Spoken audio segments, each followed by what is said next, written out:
Bueno, buen día, ¿cómo están? Bueno, este es nuestro encuentro sincrónico. En este caso, retomamos después de un encuentro asincrónico o de una clase asincrónica con la que ustedes estuvieron encontrándose ahí con un documental de la propia cosecha, como suelo decir, que me imagino una gran parte del grupo lo pudo ya ver, trabajar, y que hay otra parte del grupo que todavía necesita, digamos, un tiempo para ello. Entonces quería empezar la clase de hoy preguntándoles, digamos, primero acerca de esa actividad, cómo les ha ido, qué les ha parecido, qué han tomado ahí como aspecto más significativo, qué estuvo bueno, qué no estuvo tan bueno. Digo, esas cosas también son interesantes de poder revisar en una actividad como la que, bueno, se propuso, ¿verdad? ¿Quién quiere abrir el micrófono? Hoy en la primera parte al menos de la clase, vamos a conversar un poco. Ahí Diana me parece que es una de las que levanta la mano. Dale. Hola, buen día. ¿Cómo estás? ¿Qué tal, profe? La verdad, me pareció bellísimo el documental. Muy, muy enriquecedor. No solamente yo lo puse ahí en mi participación en el foro, que no alcancé a enviar, se la mandé por privado ahí a Gabriel. Muy, muy enriquecedor, no solamente desde el aspecto de lo teórico, lo que se pretende transmitir, sino desde lo estético. Me gustó, me llegó al alma, sobre todo las escenas tomadas en las escuelas, cómo se fue compaginando todo el documental con diferentes tipos de expresiones. Me encantó, por ejemplo, que yo destacaba ahí, donde están esas dos alumnas discutiendo acerca de la importancia o no del análisis sintáctico. Realmente, pero porque es real, se han tomado cosas muy emblemáticas de lo que se discute siempre en las escuelas. Esto está presente siempre, en los chicos sobre todo. Y la postura de una y la postura de la otra. Bueno, después, por ejemplo, la escena donde salen todos cantando la marchita al final de la semana, y esos dos nenes que salen corriendo como liberados del sistema, claro. O sea, todo, yo analicé, a mí me gusta analizar mucho esas cosas, porque por ahí no se tienen en cuenta, pero el que busca transmitir, transmite con todo, no solamente con las palabras, sino con lo que se ve. Y bueno, yo sinceramente lo felicito a usted. Gracias. Y a los que produjeron ese documental, más allá de lo pedagógico, que está muy interesante también. Ahí destaqué lo de desaprender para aprender, la idea de construirnos día a día, que nosotros salimos cruditos, salimos con lo académico, salimos con toda la información teórica, pero nos vamos haciendo profe sobre la marcha. Y hablo desde mi ignorancia porque yo no soy, como siempre les digo y les recuerdo, yo soy docente de primaria. Por eso por ahí me encuentro en desventaja con el resto de los profes que sí tienen la formación académica como para enfrentar este tipo de retos, ¿no? Yo siento que, como en todas las carreras en realidad, uno sale con lo básico y va aprendiendo sobre la marcha. Eso era lo que quería comentarles. Gracias, Diana. Bien. Un detalle ahí. Esas escenas fueron absolutamente genuinas, no hubo... Se nota. No hubo ningún guión, digamos, o sea, sí. Fueron muchas horas de observación. Y del cineasta que trabajó etnográficamente, digamos, se hizo uno más de la comunidad, ¿se entiende? Exactamente, se nota absolutamente. ¿Sí? El de Argentina con la bandera. Bueno, eso es lo que queda de mi escuela primaria rural. Yo les conté que fue una escuela primaria rural, eso es, creo que les conté.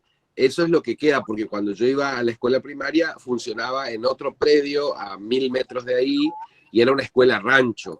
y bueno, después construyeron ese predio, construyeron ese edificio en ese predio, que sigue siendo escuela rural, queda a 300 metros de mi casa en el campo. Yo tengo una casa en el campo, mi casa de la infancia, y lo único que se conserva de esa escuela,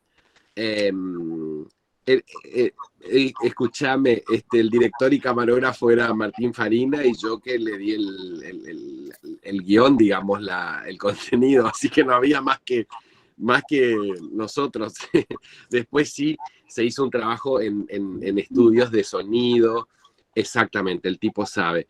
Se hizo un trabajo de sonido porque había que mejorar y demás, pero termino con la historia esta de la escuela rural. Lo único que queda de esa escuela, cuando vino todo el programa, digamos, de erradicación de las escuelas rancho, muy tardíamente a esa, lo único que queda es una escuela que es la que suena al final de la película. Y para mí tiene esa significación que me conecta, digamos, biográficamente con esa historia de formación, ¿no? Y respecto de la película, otro detalle, por ejemplo, en la entrevista a Flavia Terigi, ella volvía a dar un seminario en La Plata y quedamos en encontrarnos en un café. Justo había un cumpleaños celebrándose en el medio, entonces el trabajo del sonidista pobre casi muere para lograr sacar esos ruidos. Bueno, en fin, esas cosas, ¿no? Pero creo que es un producto que humildemente lo digo, puede aportar, me parece, a la discusión con nuestros estudiantes de formación docente, con los colegas, creo, ¿no? Es por ahí. Bien. Sí, realmente yo ya tomé la decisión de utilizarlo porque es maravilloso, con el permiso bueno, Pero no sé si sí, tengo para que eso pedir está. permiso, Para eso está. pero sí, es maravilloso. Yo quiero Gracias. compartir, Gracias, compartir. Diana. Gracias. Ahí, sí. Daniel, el orden acá que yo tengo al menos sería primero Dale. Verónica, Dale. después Felisa y luego Aida. Dale. Verónica, te oímos. Hola, ¿qué tal? Buenos días a todos. Hola. Bueno, estoy en casa con mis niños, así que si escuchan unos gritos, son ellos. No hay problema. Bueno, respecto de la actividad, sí comparto con mis compañeros el tema del tiempo. Yo tengo las 36 horas de trabajo en nivel superior, así que me mandan mucho tiempo. Me hubiese gustado poder explayarme más en las respuestas, pero bueno, pude cumplir con el trabajo y van a ver que cuando corrija Daniel, yo hago mucho énfasis en el tema de la deconstrucción.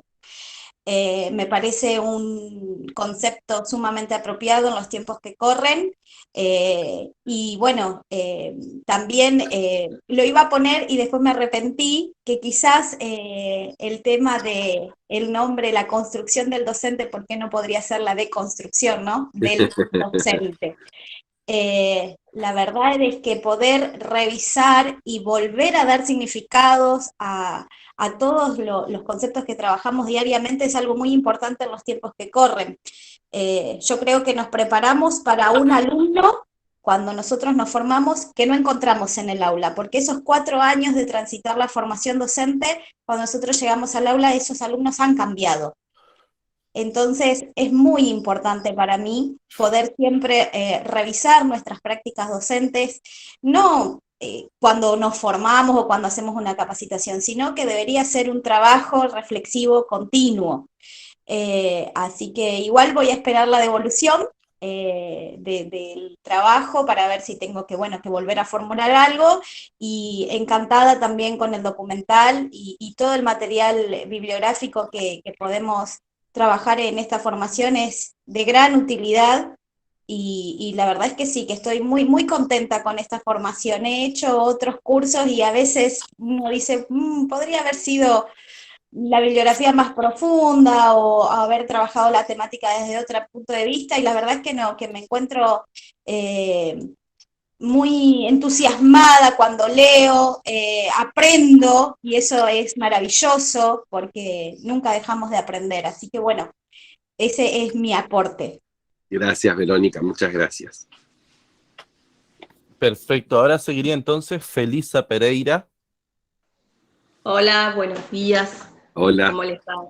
Bueno, yo soy una de las que no cumplió la tarea, pero igualmente voy a hablar porque sí, no alcancé a leer todo, sí vi el documental que me pareció fantástico.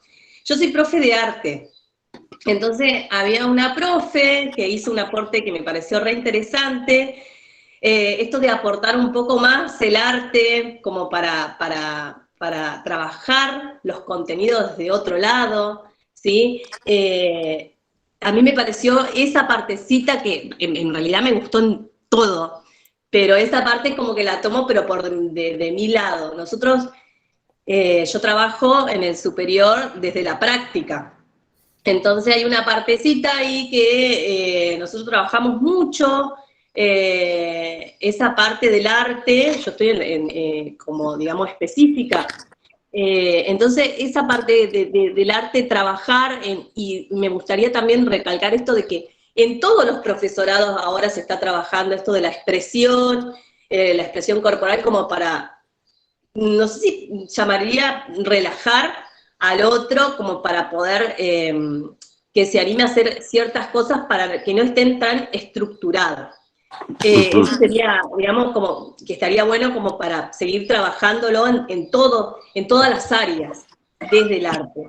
Y después, que no me voy a acordar, me parece que recién lo nombró el profe, que ella decía que, esta profe que decía que como que se interiorizaba en la música que le gustaba a los adolescentes, como para después poder dar la clase desde ahí, no perdiendo el contenido, no perdiendo el objetivo, sino que estudiar un poco más lo que a ellos les gustaba, ¿no? Y a partir de ahí entrar y motivarlos desde ese lado. Eso también me pareció re interesante. Que por ahí vamos con el contenido y nos enfocamos en eso y nos olvidamos de otras cosas que a los chicos les gusta, no lo tenemos en cuenta.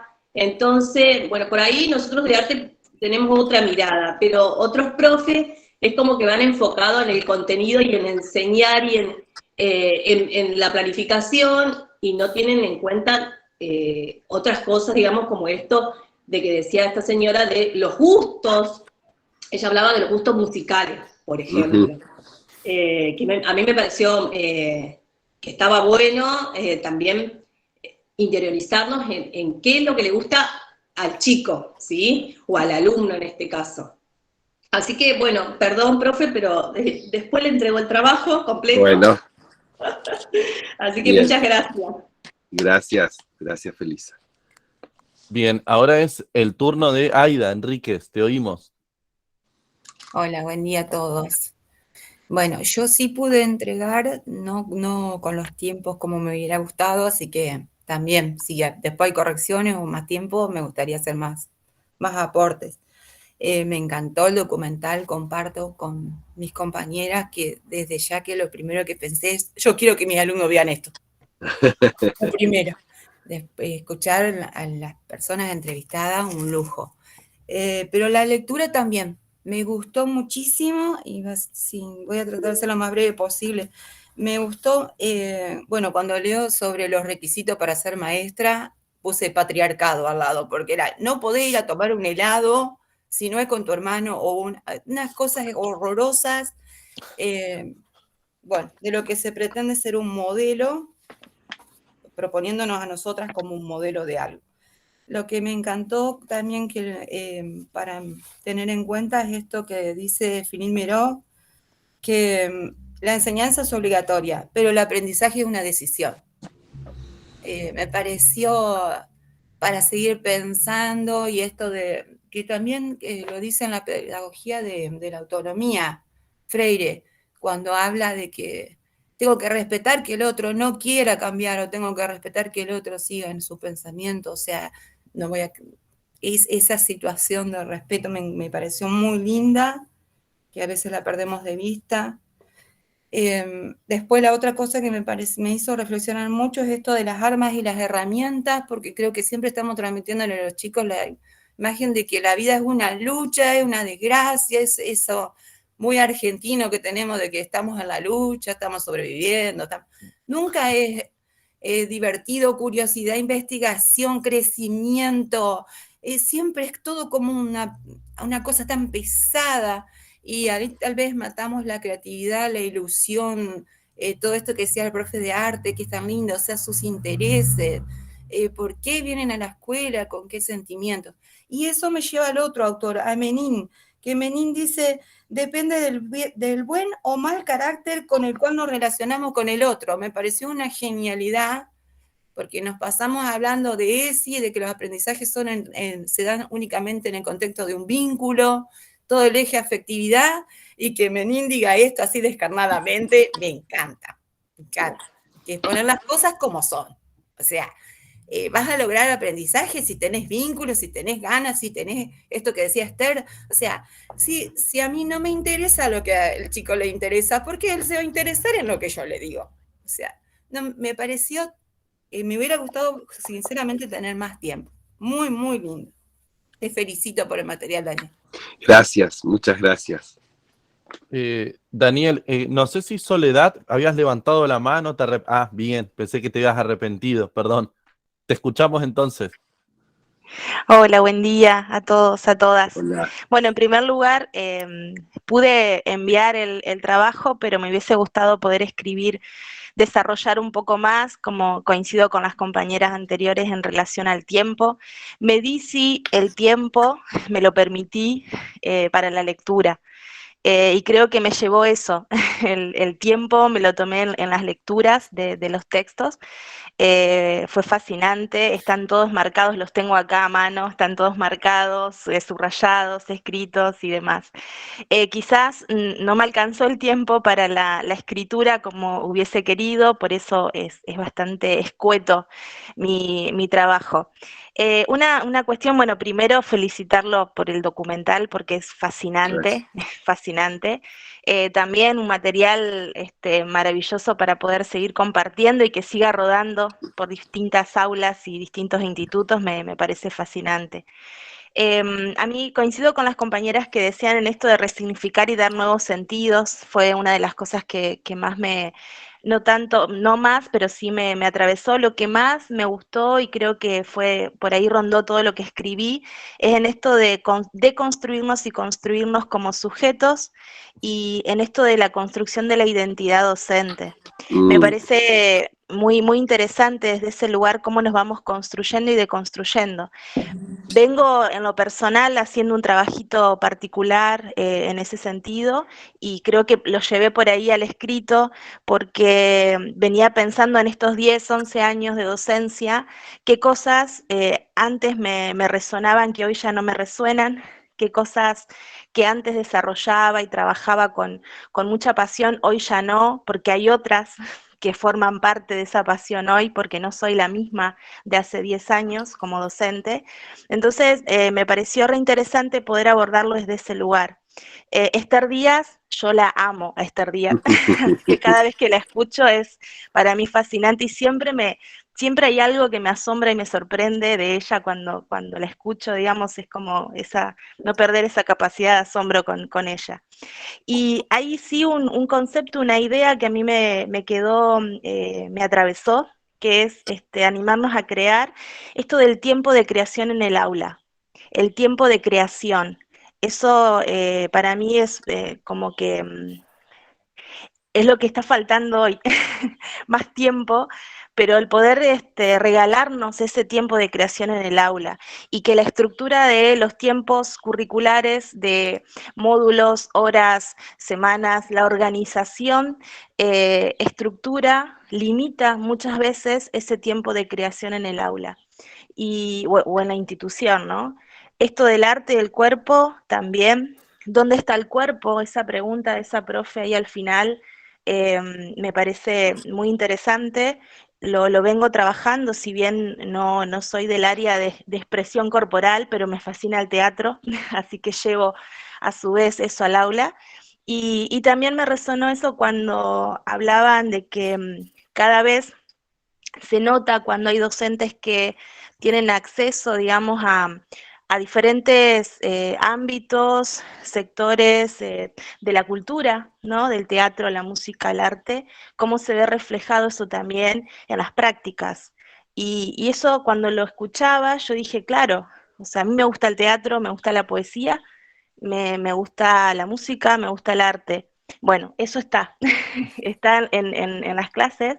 Yo llevo la poesía al aula, por ejemplo, y es algo que porque me apasiona, entonces la llevo por más que esté desarrollando ciencias sociales y su didáctica o esté dando em, derechos humanos, llevo la poesía, llevo el arte. Es más, ahora estamos trabajando con un proyecto de museo y escuela con mis estudiantes, así que ahí vuela la imaginación, el arte y la creatividad. Por eso me quedó ese concepto, esa idea de tiempo de creación en el aula, que me fascina, digamos, en ese sentido, y lo tomé y lo desarrollé, y esto de la identidad docente, que me parece que, bueno, más que nada es por el momento, digamos, personal que estoy pasando en relación a ciertos escritos que vengo haciendo en esto de estos 11 años de docencia, cuánto he ido transformando y cambiando, digamos, en ese sentido. Así que para mí fue fascinante, me hubiese gustado poder escribir más, de verdad, pido disculpas por eso, porque bueno, es muy escueto lo que pude desarrollar, pero bueno, si hay más tiempo quizás pueda seguir retrabajando, releyendo eso que escribí y ampliando, obviamente. Así que muchas gracias. Gracias, Soledad, muchas gracias. Ahí está Milena levantando la mano también, así que te oímos, Milena. Hola, buen día para todos. ¿Cómo Bueno, estás? solamente quería, los demás compañeros hablaron Ahí justo ahí está, creo que volví. ahí volviste. Me pareció, creo que las entrevistas nos mostraron también otro lugar acerca de los entrevistados, porque, por ejemplo, a Esther Díaz no lo había visto en ese rol de que es un tremendo personaje, ¿no?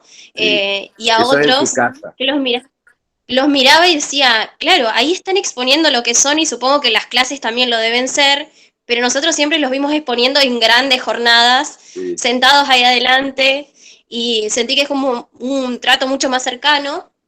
Y después, bueno, lo que hablaba Soledad, de que no perdamos esto de que también somos sujetos dentro de las instituciones. Estoy viendo cada vez más que los cursos y capacitaciones que hago se fijan también en nosotros, porque siempre estamos fijándonos en el estudiante y no en nosotros mismos, más pensando también desde el ESI, desde propuestas de pensar en mí, para después poder transmitir a los otros, y esta propuesta que también hacían dentro de pensarnos a nosotros mismos como sujetos, que hemos transitado distintas instituciones dentro del sistema o fuera del sistema, que nos dejan huellas, que nos dejan marcas, y que también implícitamente estamos construidos a través de eso y tenemos que saber reconocerlos para cambiarlos si es necesario, transformarlos o fortalecerlos aún más. Y esa es mi acotación después de todo lo que hablaron acerca del documental. Excelente, me encantó la propuesta y también ya sin permiso lo he compartido, porque supongo que era para eso. Para eso. Y gracias. Gracias, Milena. Gracias.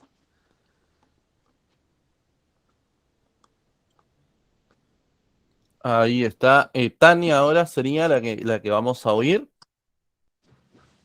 Bueno, hola a todos, ¿me escuchan? Sí. Bueno, yo lo pude hacer, quería aclarar que lo pude hacer con una compañera porque estoy atravesando un momento familiar donde está bastante complicado mi asunto, así que bueno, como trabajo con ella, nos juntamos y lo pudimos hacer.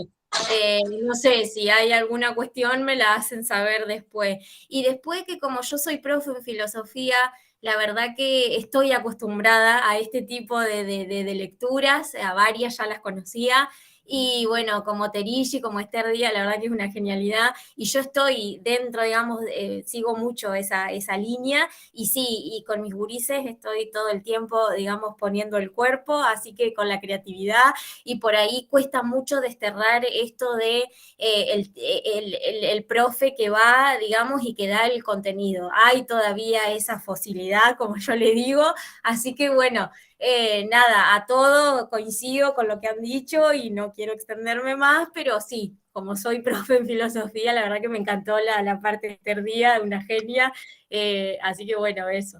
Agradecerte, Daniel, porque está bueno, y se lo hice, y lo hice extensivo a mis estudiantes de la práctica ayer, y la verdad que las gurisas ahí aportaron también, así que lo sumamos ahí con mi compañera. Y bueno, y por ahí habría que desterrar un poco el tema del guardapolvo, de la formación, de un montón de cosas que ya estamos, o sea, yo ya creo que se tienen que dar cuenta, porque es como que con todo eso y no les entra en la cabeza, con un montón de cosas, pero bueno, nada, agradezco. Bueno, Tania, genial. Claro. Ahí, Carolina, a ver. Vanessa también levantó la Ajá, mano. esa, me parece, a ver, vamos a ver el orden que tengo aquí. Me parece que Vanessa había levantado primero, así que te oímos, y después, Carolina, te escuchamos a ti. Bien, hola, buenos días a todos. Bueno, no hice la actividad, pero bueno, cuestión entre semanas se me hace muy complicado. Los fines de semana es cuando puedo cumplir con todas estas cuestiones de estudio. En primer lugar, no soy tanto de la lectura, así que me va a costar sentarme a leer. Pero vi 2 veces el documental, lo vi hoy, esta mañana, temprano, porque es imposible, yo termino muy tarde, siempre todos los días. Y lo vi 2 veces, y totalmente identificada desde la mirada de esa escuela rural a la que yo también fui a una escuela rural, entonces empecé a caer, digamos, en muchas cosas, y en la vida cotidiana como docente. En primer lugar, les quiero contar que ahora estoy dando didáctica de la matemática, no hace mucho, y quedé fascinada con didáctica de la matemática. Soy profesora de matemática y de física. Y una de las primeras preguntas que le hice a mis alumnos, igualmente es una pequeña suplencia, igualmente les hice, es que qué tipo de docente les gustaría ser. Ellos no estaban acostumbrados a trabajar de esa manera con el docente, entonces se quedaron mirando sorprendidos que qué les estaba preguntando. Bueno, no, la respuesta no ¿De la qué quiero. habla, señora? Son de tercer año. Y los dejé, bueno, no, quédense tranquilo. Bueno, vamos a jugar. ¿Pero usted es profe de didáctica o se equivocó de curso, más o menos? Perdóname, ¿eso es un profesorado de matemática? El profesorado de matemática. Claro. No, vamos a jugar, le digo, vamos a jugar. Doy clase mucho más de física que de matemática, pero cualquiera de las 2 materias me fascina. Entonces, vamos a jugar. Y se supone que el chico se tiene que ir preparando para dar clase junto y trabajar con el de práctica, ¿no? Entonces, los puse a jugar, armé en el piso ahí, estaba un poco de taquito, y yo dije, voy a saltar, vamos a ver qué es lo que ocurre, cualquier cosa me doblaré un pie. Bueno, entonces les marqué una recta numérica, les cuento esto para que ustedes vean que el chico está acostumbrado a que nosotros seamos exactamente igual que ese docente que viene subrayando su vida, y que creo que lo dijo Tania de una manera de desterrar ese docente. Bueno, entonces le hice una recta numérica, les quería hacer llegar la idea de la suma algebraica, los números enteros, pero no le conté eso a ellos, simplemente vamos a jugar. Entonces, vamos a suponer que esto es una recta numérica. ¿A dónde se posicionarían ustedes? En el 0. ¿Y a dónde estaría el 0? El 0 está en el medio. Empezamos. Bueno, adelante no me acuerdo cómo les decía la orden. Se adelantan 2 pasos y retroceden 3. Bueno, ¿y a dónde llegaron? Y no se querían ni parar del banco. Bueno, y empecé yo, porque no se querían parar del banco, y ahí se reían, y qué sé yo, un poco de mi taquito, de que esta se nos va a caer adentro del boca, vengan conmigo, y nos agarramos, y a ver a dónde vamos, y uno tironeaba para un lado, el otro tironeaba para el otro, porque para unos estaba de frente el derecho para un lado, y el otro el derecho para el otro. ¿Y qué pasa acá? Que no se están poniendo de acuerdo, ¿dónde está el derecho? Bueno, eso era la idea de desterrar esa idea. Pero el chico, desde que en el nivel superior lo tenemos que desterrar, porque después no se van a animar. Después ellos no van a ser el docente que nosotros queremos en el aula, que todo el mundo lo está pidiendo, y nosotros ni siquiera, nosotros como profesores del superior, lo estamos haciendo. Entonces, los saqué de eso. Y ellos dicen, pero los profes nos dictan todo, nos dan el material, pero nunca hacen esto de que de ponerse en el lugar que quieren que nosotros hagamos después. Bueno, empecemos, y a ellos también les da vergüenza al principio, pero después se largan, digamos. Yo ya voy como 4 clases y entonces están diciendo, ¿con qué se vendrá esta? Y sí, vamos a jugar, vamos a hacer una multiplicación, y te cuestionan todo después, te cuestionan. Bueno, vamos a resolver entre todos, acá estamos para resolver entre todos. Si yo no tengo todas las respuestas tampoco, no sé cómo va a seguir después. Entonces, bueno, eso, sacarlo desde ahí. Y después se reían que escuchaban ruidos en el aula, que qué estaba pasando, y era la profe que estaba saltando con taquitos ahí adentro del aula. Pero bueno, les quería contar eso, y esto me recordó que había hecho eso, ¿se entiende? El desterrar, pero también posicionarnos nosotros como docentes a nivel superior, el desterrar desde ahora, porque si no, no vamos a llegar, porque después no se queda todo en libros ni en bibliografía. Era ese mi aporte. Y ya voy a trabajar y voy a hacer las cosas que tengo que hacer para... Ya voy a cumplir. Vanessa, 2 cosas, ¿no? Una, qué genial que puedas por lo menos generar esta instancia de experiencia en una carrera que normalmente suele ser muy, muy recia Sí, frente a este tipo de cuestiones, ¿no? A pesar de que la matemática es un juego, porque finalmente es un juego lógico, pero los adultos olvidamos justamente porque, bueno, por todas las, no voy a hacer su psicoanálisis barato aquí, pero me parece que hay tantos procesos de censura o de autocensura que olvidamos lo placentero del jugar, y entonces le damos una suerte de pátina de formalidad tan importante, tan relevante, que obviamos que además podría ser un gran aporte a generar aprendizajes mucho más significativos, mucho más contextualizados, si es que relajamos un poco más. Sí, y lo segundo es que la toma de decisiones didácticas, los textos que tenés ahí, son, como dice Foucault, la teoría es una caja de herramientas. Y como cuando a mí se me rompe algo en la casa, bueno, yo en general soy un desastre, pero a veces trato de cambiar un foco, pero digo, ¿qué es una herramienta? Es algo que está ahí, generalmente en un lugar, en una caja, y uno cuando tiene una dificultad va y toma la herramienta para resolver esa dificultad. Para mí, el marco teórico es eso, no es, digamos, el marco teórico, en todo caso, es eso, es una caja de herramientas. Nos tiene que servir, no puede ser el fin en sí mismo, ¿se comprende? Exactamente. O sea, yo les voy a aportar textos, muchos de ellos para ustedes, por eso siempre aclaro, sobre todo la gente que está en el campo de las ciencias de la educación, muchos textos seguramente son algunos ya conocidos, otros tal vez no, pero algunos se revisitarán o no, pero mi concepción es esa, o sea, no pretendo que ustedes después de este módulo sepan a pie juntillas lo que dice fulano, mengano, sutano de tal cosa, sino que vayan tomando, para hacer ese ejercicio de construcción, que vayan tomando esas herramientas de esa caja teórica para ir armándose también ustedes. Y en este momento, en este módulo, en estos 2 meses de trabajo, serán estos conceptos. Tal vez dentro de un tiempo necesiten volver a la caja y tomarán otros, ¿se comprende? Uno...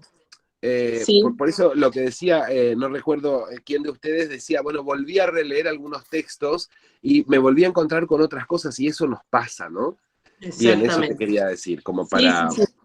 Incluso yo, por ejemplo, después de ese cierre, porque tenemos 3 horas seguidas, o sea, después de ese cierre le di lo que queríamos hablar del juego en matemática. Entonces después les presenté, y entonces la interpretación del texto, la que queríamos trabajar, fue mucho más fluido. Y bueno, claro, entonces el chico está entusiasmado. ¿Y por qué está entusiasmado? Y sí, porque nos invitan a jugar y vos querés jugar y te levantás a jugar. Digo, ustedes no se me levantaron enseguida a jugar, pero ustedes lo invitan a los chicos, bueno, vamos a jugar, y los chicos se levantan enseguida. Entonces esto, digamos, después que le hice hacer con ellos interpretaron el texto mucho más rápidamente y fue fluida la charla, ese cierre que teníamos que dar. Ahora, por ejemplo, ya les preparé, digamos, y ya se lo mandé con anterioridad, porque tuvimos un problema de inicio, que tenemos que gamificar en el aula. Entonces, armarle que ellos aprendan a armar un juego con TICs en este caso, entonces buscar las distintas alternativas. Entonces la propuesta que yo estoy escribiendo, cuál sería la plataforma que les gusta más o algún tipo de juego, y después en el aula nos vamos a sentar con ellos, bueno, ¿cuál te gustó? Bueno, vamos a armar un juego, pero con vos vamos a armar, voy a estar yo ahí armando un juego que es algo que te va a servir, pero si no lo hago yo como docente, con ellos en ese momento en las computadoras, él después se le va a hacer difícil solo, porque para uno también fue difícil solo, pero siempre acompañar a ese alumno para que después logre, dice, no, si alguna vez lo hice con mi docente de didáctica, ¿por qué no lo voy a poder hacer ahora que me lo están pidiendo? ¿Se entiende? Esa era mi postura y creo que es mi postura hasta el día de hoy. Espero que no se me termine tan rápido la suplencia que estoy haciendo, así saco más fruto de mí, pero bueno, me viene a mí bien, también para esto, ¿no? Bien, Gracias. bien. Ahora vamos entonces con Carolina. Ahora sí te oímos, Carolina. ¿Cómo les va? Buen día a todos y todas. Hola. No, mi aporte es pequeño. A la actividad la hice, porque así de sarmientito soy, en los momentos que podía, pero bueno, adhiero a lo que decían las compañeras, que tal vez me hubiese gustado tener más tiempo, poder construir unas respuestas con mayor profundidad y demás, pero bueno, lo hice y lo entregué. Por otro lado, quería recuperar del documental, y que lo retomé en una de mis respuestas, la multiplicidad de voces desde las cuales se habla acerca de la enseñanza y acerca del aprendizaje. Porque tal vez tu documental, Daniel, hubiese sido totalmente distinto si hubiesen sido entrevistas solamente con Terigi, con Esther Díaz, que los creo que acá, no, supongo, que los hemos leído todos y que son grandes referentes para nosotros, pero me preguntaba también, bueno, ¿qué tenemos para decir nosotros que somos quienes realmente habitamos la escuela todos los días? Nuestros gurises y nosotros, docentes, nobles o no, pero docentes al fin. Entonces eso me pareció valiosísimo, que entrevistes a gurises que habitan el aula y a profes también. A profesionales. Sí. Porque ahí había en el equipo de entrevistados, en esas entrevistas que se iban generando, esas conversaciones, ahí señala alguien, sí, Manuel de la Riva es un abogado, bueno, que él dice que en la universidad eran un número, y en tanto número sus derechos prácticamente estaban invisibilizados, ¿no? Entonces eso me parece interesante de poder revisar. A ver, voy a leer los mensajes. Dice, había un abogado, sí, Manuel. Una pedagoga, sí, Magalí del Rey, formada en la UNR, pero que trabaja aquí. Así que, y había otra gente también, bueno, además de las chicas y los profes que aparecen, y los estudiantes, ¿no? Sí, una licenciada en Relaciones Laborales del Trabajo de la UBA, que es de aquí de Goya y también trabaja en el equipo. También una socióloga, que es María Ángeles Cotorruelo, bueno, ahora está viviendo en Buenos Aires, pues se fue a hacer su maestría Flaxo. Sí, una entrevistada es antropóloga, que es María Laura Méndez, que trabajó muchos años en la UNER, fue decana en la Facultad de Ciencias de la Educación. Sí, la idea era un licenciado en Administración, Nicolás Flores, Joaquín Quirós, que es profesor de Filosofía y profesor de Tecnología. En fin, hay una multiplicidad de voces, y quiero aclararles que muchas de las voces que ahí aparecen se dieron en reuniones donde discutíamos cuestiones así, casi diríamos espontáneamente. Martín estaba ahí, estaba con su cámara, iba filmando, y bueno, después él fue como cortando, y fuimos después escogiendo para armar esa pieza, digamos, que finalmente quedó. Hay imágenes del instituto donde yo trabajo, del profesorado, de distintas carreras del profesorado, hay profes dando clases, hay profes más burocratizados ahí con una parva de libretas y completando, digamos, con notas, tareas que hacemos todos nosotros, ¿verdad? firmando papeles, claro, yo además soy rector, en ese momento estaba a cargo de la Secretaría de Educación en el municipio, entonces era todo el tiempo sellar y firmar, y se ve que él en algún momento filmó eso, como la repetición, ¿no? Pero entre la burocracia, porque de nuevo nuestro trabajo navega, digamos, transita, ¿sí? Entre la prescripción, entre eso que es la burocracia, que es lo que está normativizado, pero también ese espacio de creación. Me parece que no hay que obviar eso. El problema es cuando uno pierde de vista este segundo elemento, que es lo que realmente parece sustancial, ¿no? Por lo menos sustancial para la formación de otros seres humanos, porque finalmente a eso nos dedicamos. O sea, si solamente vamos a cumplimentar lo que dicen las normas y vamos a hacer nuestro trabajo en función de la prescripción, y la verdad es que no entendimos demasiado de qué se trata esto, me parece, ¿no? Digo, no es fácil, es una tarea ardua poder romper con eso. Y me pasa últimamente, miren, yo les conté, yo soy rector de un instituto que tiene 20 carreras, que tiene muchísimos estudiantes, muchísimos profesores, y en una de las últimas jornadas institucionales escucho que algunos estudiantes que están ahí participando de las jornadas también, sí, no alienarse en el sistema, ¿no? Hay un texto de Carrizales Retamosa, después veo si se los comparto, por si no lo leyeron, que se llama Alienación y Cambio, ¿sí? Es muy bueno ese texto, sobre la práctica. Es un texto ya de la década del 90 o de los 2000, pero sigue teniendo vigencia, ¿no? Es una lectura marxista de la práctica docente. Pero vuelvo a lo que les estaba diciendo, y escuchaba, ¿no? Cómo está muy presente, discutíamos en unas jornadas que se hicieron el otro día en la jurisdicción, fueron unas jornadas provinciales, fuimos con las CIPES, o sea, las coordinadoras de políticas estudiantiles del instituto, con la secretaria académica, con la coordinadora de formación docente inicial, y con el presidente del centro de estudiantes y un consejero estudiantil del consejo directivo. Marchamos, éramos 6 perfiles convocados, y la verdad es que yo escuchaba en algunos estudiantes, no en los nuestros, pero escuchaba en algunos estudiantes, se estaba discutiendo el régimen de evaluación, ¿no? Un régimen de evaluación que habría que revisar, porque está pensado para un estudiante ideal que no trabaja, que solamente se dedica a estudiar, que tiene el tiempo necesario para estar, no sé, 5 horas reloj en la institución, además de ir a su casa, realizar actividades de estudio y después de prácticas en terreno, como se dice, ¿no? Me parece que el régimen de evaluación y de acreditación tiene que poder revisarse y por lo menos pensar en un estudiante mucho más real, ¿no? Creo que es lo que está proponiendo Nación ya desde hace bastante tiempo. Cuando Nación habla de generar condiciones de ingreso, permanencia y egreso, sí, exactamente, ligado a una especie de monasterio.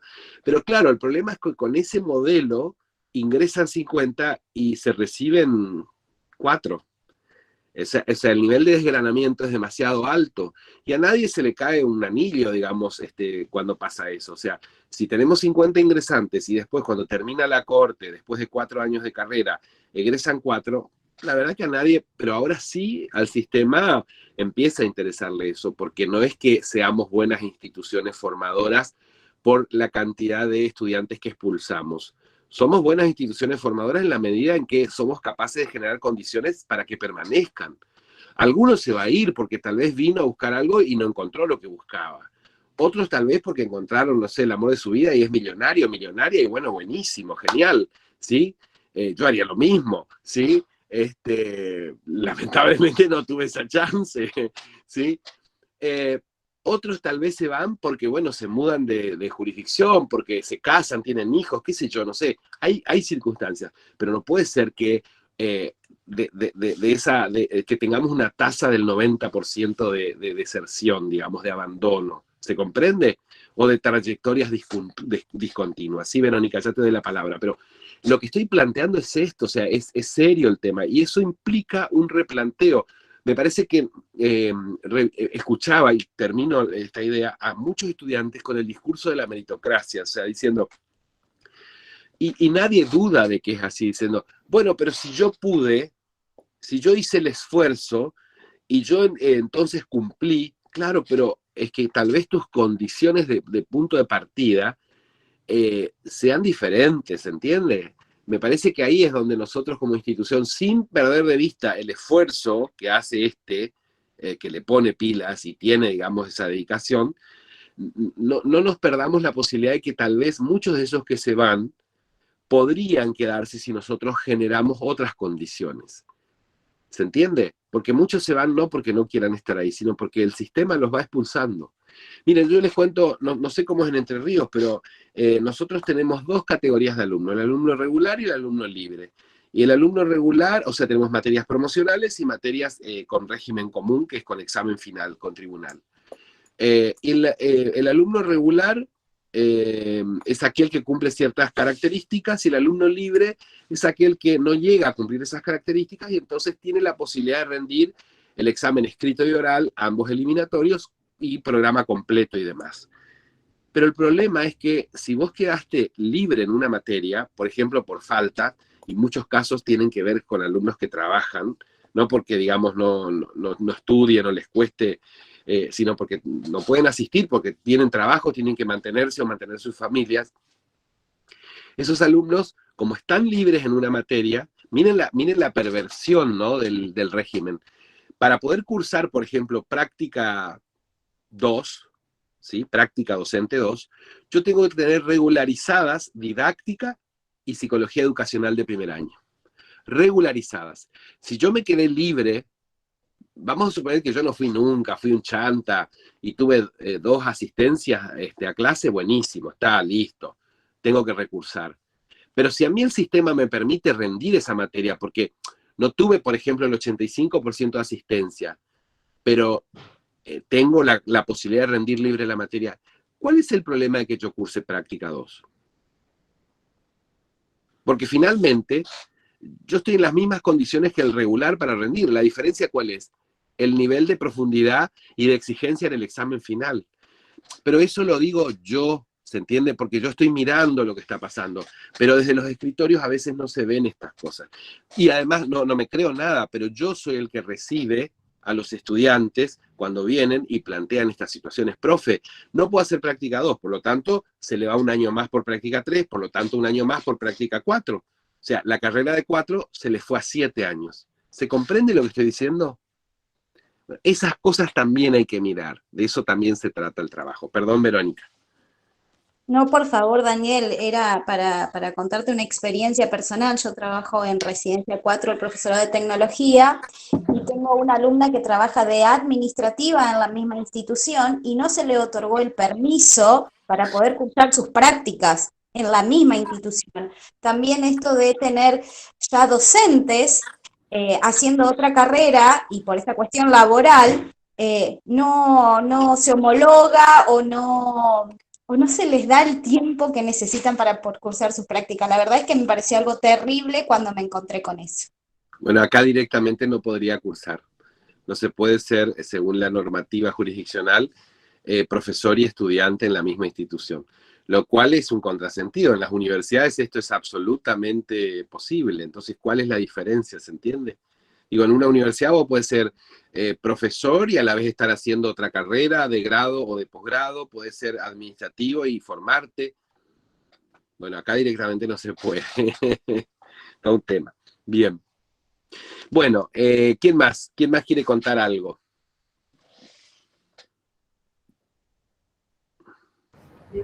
Sí, Daniel, un aporte, digamos, para Sí, ver Daniel. la otra cara. Sí. Yo trabajo en un profesorado, soy profe de educación física, Sí. y nosotros tenemos el acompañamiento a esos alumnos libres, incluso por decisión del rector del profesorado se ha recuperado a aquellos alumnos que han quedado con materia, ponele, de programas anteriores, ¿no? Programas anteriores planes, al, claro, de planes al 2020, digo, 2019. Entonces esos chicos vienen a cursar esas 5 materias que le han quedado y bueno, obviamente hay profesores que sí los acompañamos y abrimos nuestro espacio de las cátedras, también nos encontramos con otros profes que no, ahí es donde se complica un poquito más, ¿no? Pero bueno, siempre desde la dirección del profesorado se está buscando la vuelta para poder acompañar a estos estudiantes. Sí, son estudiantes libres o como quieran llamarlo, pero para nosotros los docentes que los captamos terminan siendo regulares en cierto sentido. Claro. Sí sabemos que trabajamos de una manera distinta con ellos porque nos abocamos distinto que el resto. Aparte ya tuvieron una trayectoria corta o un poquito más larga, pero ya la vieron a la materia. Entonces digo, también están estos espacios. Hay profesorados que sí le abren las puertas a aquellos alumnos que se han ido y han tratado de captarlos de vuelta. O sea, tenemos las dos, ¿no? Sí, no, totalmente de acuerdo. Yo creo que hay que revisar. Nación desde el Infod viene hace bastante tiempo planteando a las jurisdicciones esta discusión, pero me parece interesante porque finalmente queda librado después, si no, a la buena voluntad del equipo directivo, del rector o del equipo de docentes, como en el caso de ustedes, Ariel. Pero si no, a mí me parece que hay que ir más a fondo, digamos, que hay que establecer marcos normativos más adecuados a estos tiempos. A eso me refería, ¿verdad? Bien, ¿alguien más?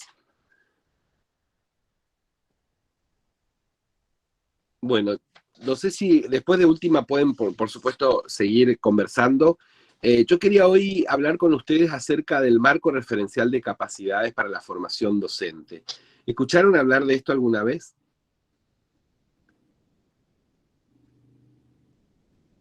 ¿No? Bueno, está hace bastante tiempo. Es un documento, en realidad es una resolución del Consejo Federal de Educación, que después se convierte en un documento. No recuerdo ahora la fecha, creo que en el 2013 aparece, y luego se reformula en el 2018, se vuelve, digamos, a hacer algún ajuste. Y básicamente, bueno, trabajó mucho ahí un referente del campo de la didáctica como Daniel Feldman, a quien seguramente ustedes han leído. Danny Feldman es autor de un texto precioso que se titula Ayudar a enseñar, no sé si alguno lo ha leído. Pero además es un ser humano con una generosidad, con un don de gente, nada.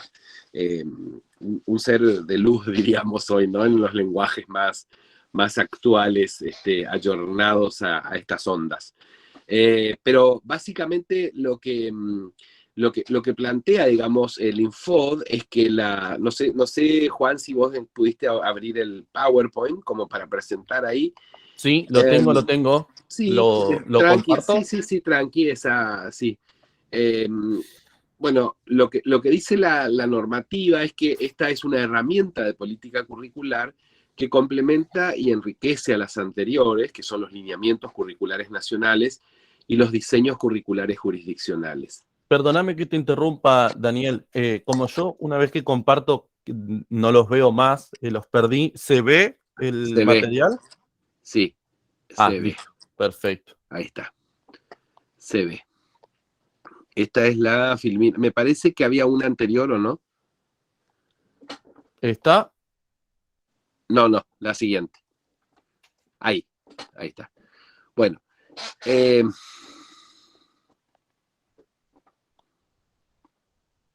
Sí. Bien. Nosotros vamos a empezar a pensar en este concepto, ¿no?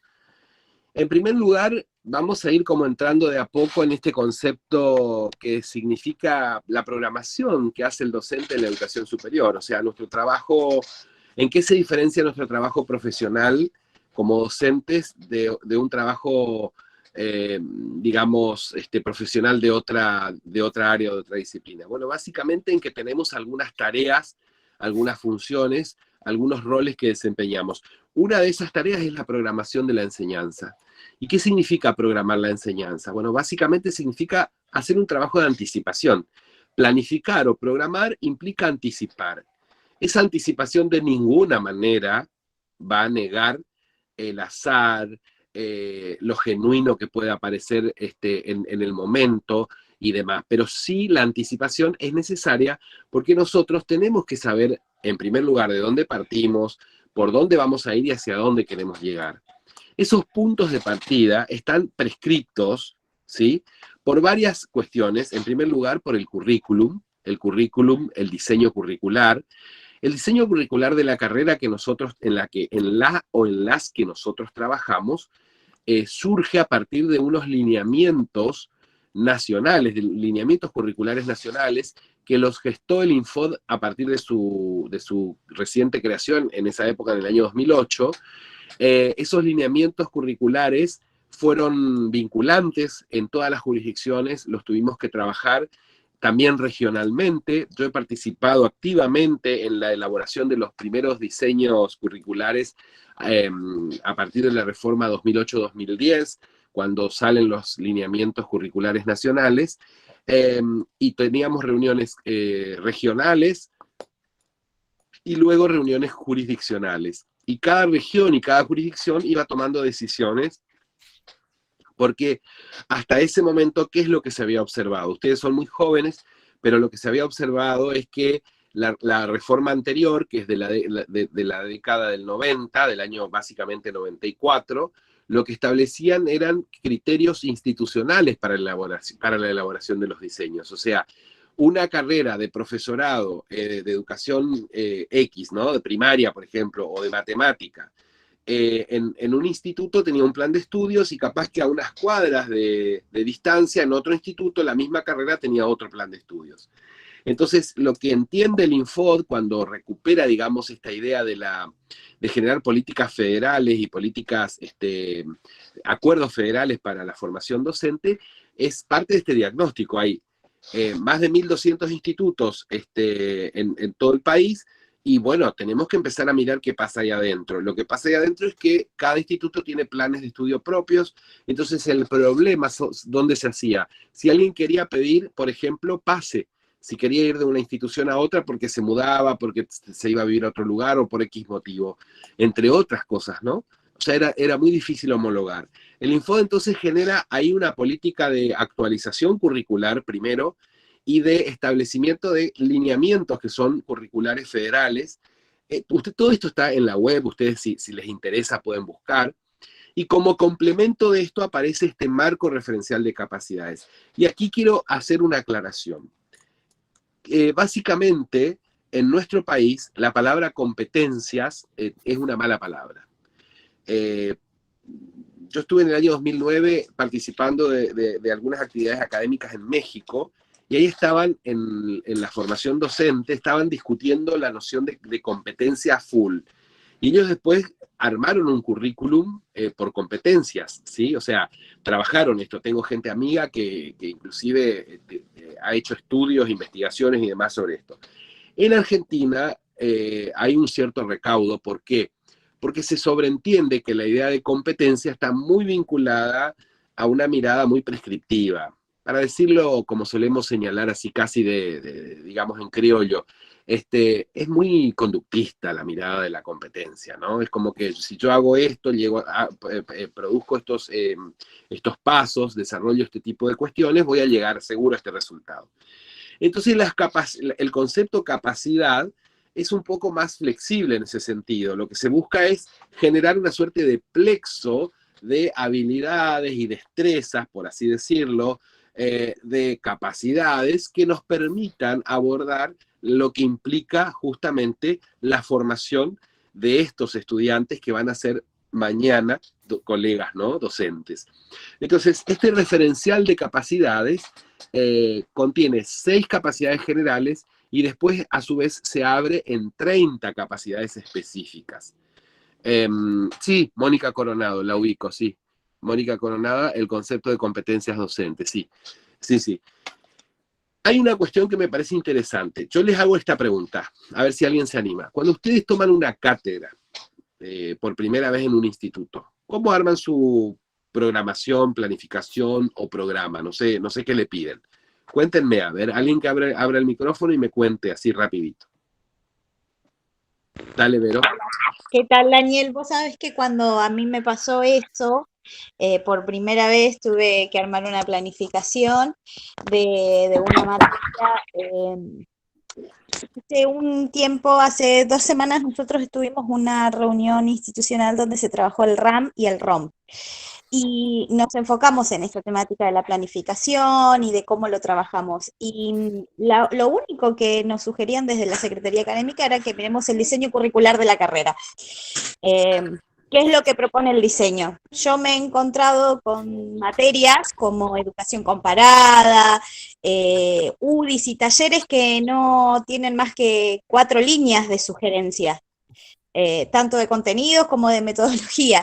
Entonces, la verdad es que fue un trabajo de principiante muy arduo para mí y debo destacar que me encontré muy acompañada por el secretario académico de la institución, porque no es fácil armar una planificación por primera vez.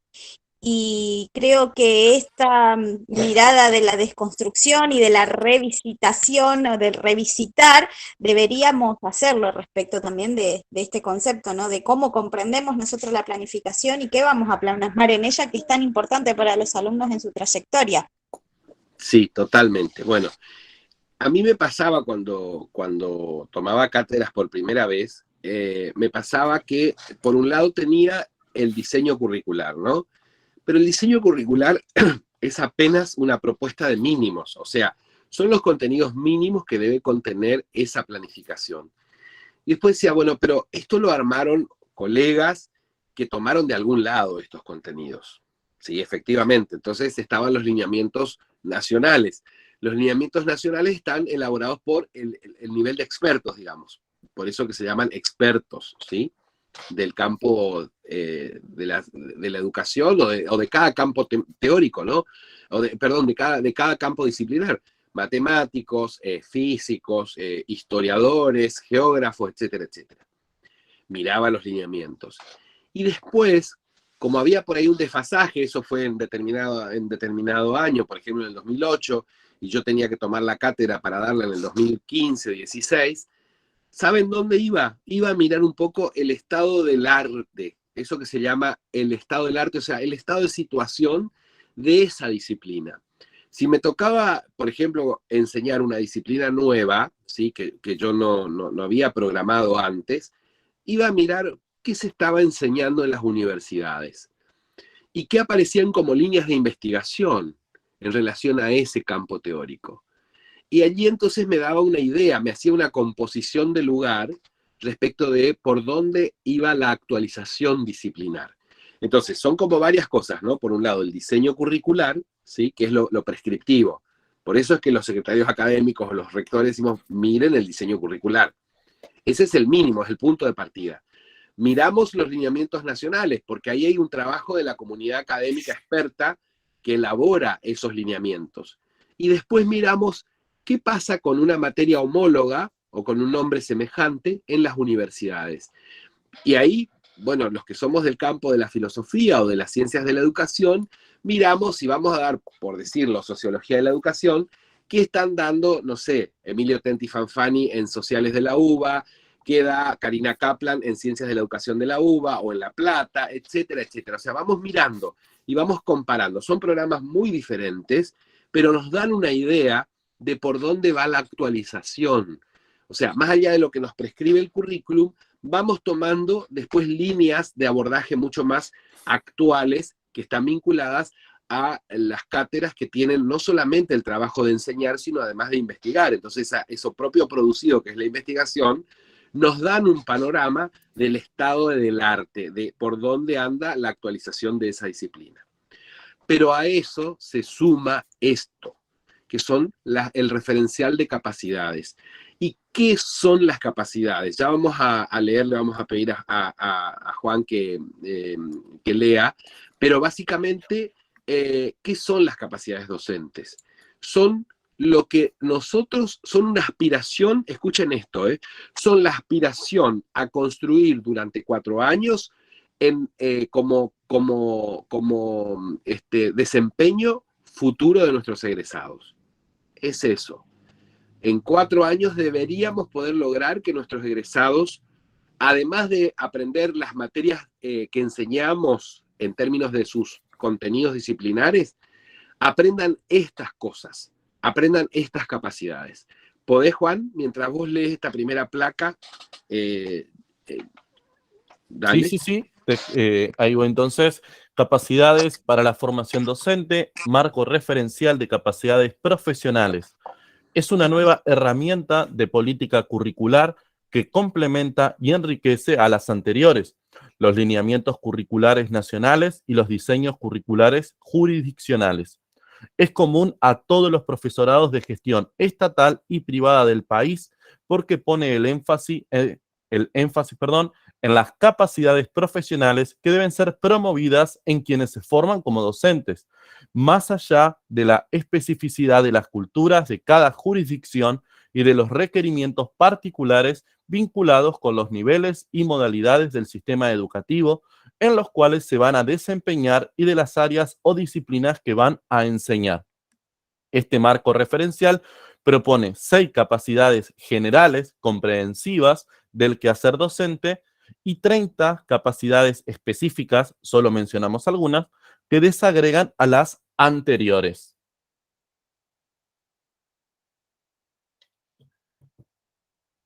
Bien. ¿Qué les parece esto? A ver, vamos a ir desarmando el concepto. ¿Qué les parece esta idea?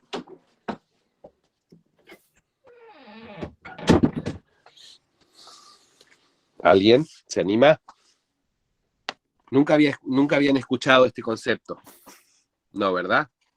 Bueno, entonces, como verán, es una herramienta de política curricular y está vinculada a lo que, independientemente de lo que el suelo cultural de cada una de nuestras instituciones o jurisdicciones establece como lo propio, tenemos que tratar de construir porque se supone que son genéricas, son para todos los profesionales de la docencia del país. Verónica, ¿vos levantaste la mano? No, quedó levantada desde hoy. Bueno. Seguimos, Juan, con la siguiente. Bien. Daniel, ¿Sí? perdón que interrumpa. Sí, por Hay favor. una cosita que me resonó mientras lo escuchaba ya Juan leer.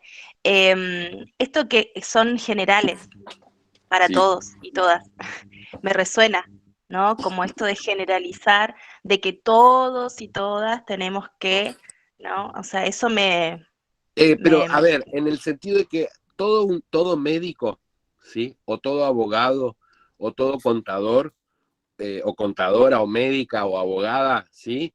O abogade, o contadores, no sé cómo diríamos en lenguaje inclusivo, sí, que todos los profesionales tienen que tener ciertas capacidades que son propias de su labor profesional, en ese sentido, ¿verdad? Después se van a ir construyendo en función de la personalidad y de la identidad profesional que vaya construyendo ese egresado colega docente. Pero son como... acuerdo. Exactamente, ¿se comprende? O sea, justamente por eso, pero me parece interesante que nosotros empecemos a mirar, porque nuestro país hace ya más de 10 años que viene pensando en esta cuestión y no se tiene en cuenta en las instituciones de formación.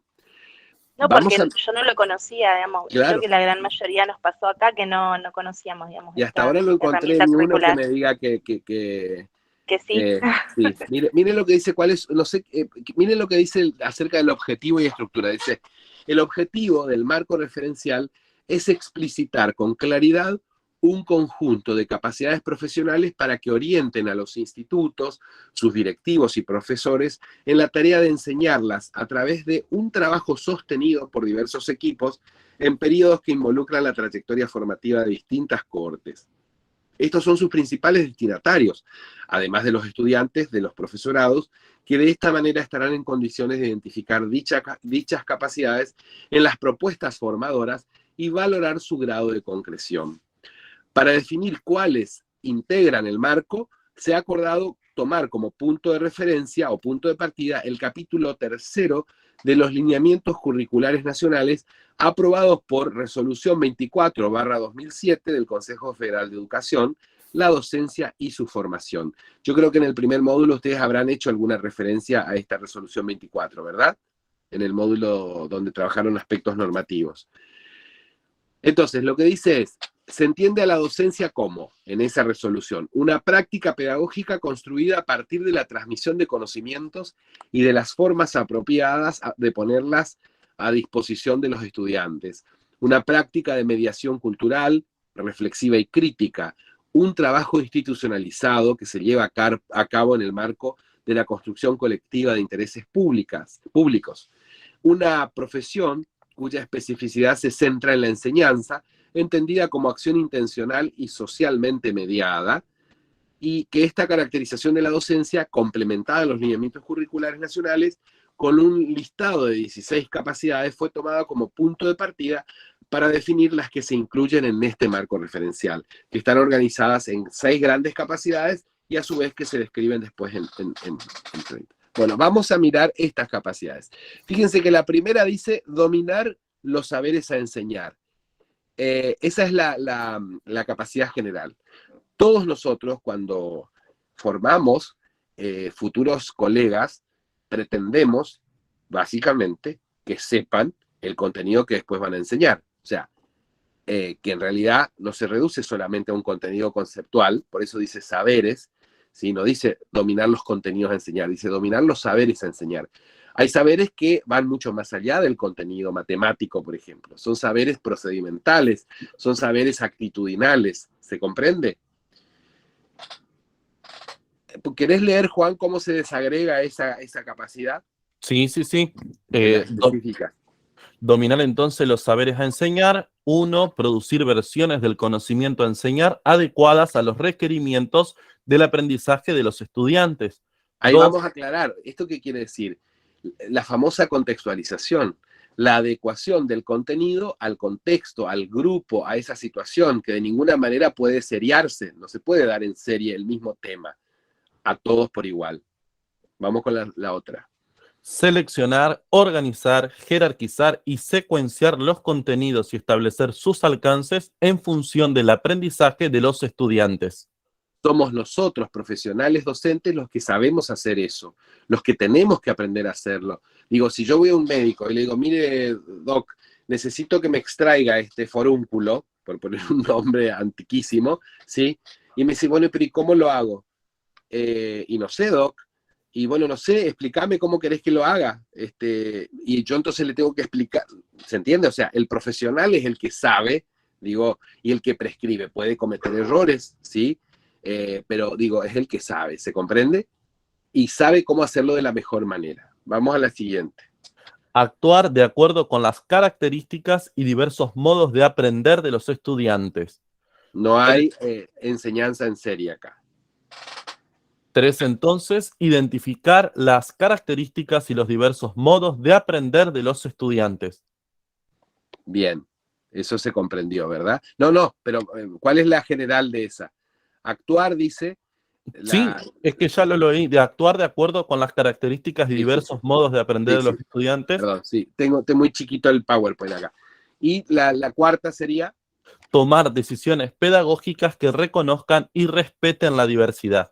Bueno, vieron que ese marco es clave, está prescripto. Si alguien se niega, hay situaciones muy engorrosas por las que a veces tenemos que pasar, situaciones muy violentas inclusive. Ustedes tienen acá el marco normativo específico que prevé el respeto irrestricto a la diversidad, de toda índole. Bien, pero yo creo que les conté a ustedes la experiencia, ¿no? Hace tiempo atrás, a mí me tocó, allá por los 2000, 2001, me tocó dar clases en secundaria, un poco antes, en secundaria, y tenía una alumna travesti en ese momento, una alumna travesti en un curso, en un 8º año, lo que actualmente sería 2º año de la secundaria, ¿no? En la escuela normal, una escuela enorme con 1000 alumnos de nivel secundario, y bueno, su curso, su grupo la sostenía, la contenía, pero claro, en una escuela tan enorme era muy difícil, ¿no? Así que en determinado momento se fue de la escuela, o digamos, se sintió expulsada de la escuela, ¿sí? Después me entero por un colega que estaba intentando terminar su secundaria en la escuela nocturna y tenía un preceptor que sistemáticamente la llamaba por su nombre del documento, así, groseramente. Ya en ese momento iba trasvestida a la escuela. Cuando iba a la escuela a octavo año, iba con jogging, remeras, tenía su cabello largo, pero no, digamos, no iba maquillada ni nada, ¿sí?